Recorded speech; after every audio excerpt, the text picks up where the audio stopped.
Sa isang matagumpay na intel-driven operation ng Regional Highway Patrol Unit 10, 4 na individual ang naaresto sa BCI National Highway, Ikpit, Opol, Misamis Oriental. 2 Toyota Fortuner ang na-flag down dahil sa umano'y initial violation na reckless driving.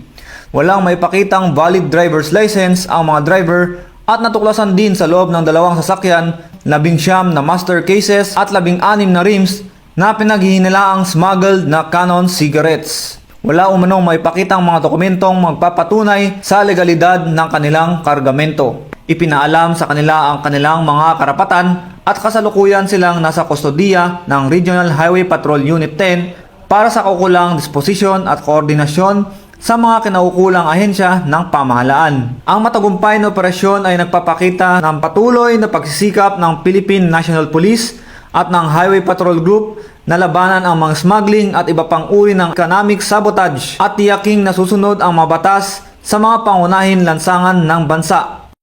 At para sa iba pang balitang dala ng serbisyong HPG, tumutok lamang sa aming Facebook page at YouTube channel na Police News Network.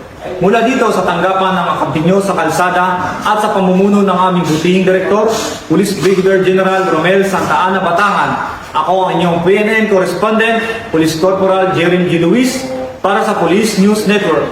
Alagad ng batas, tagataguyod ng balitang pulis.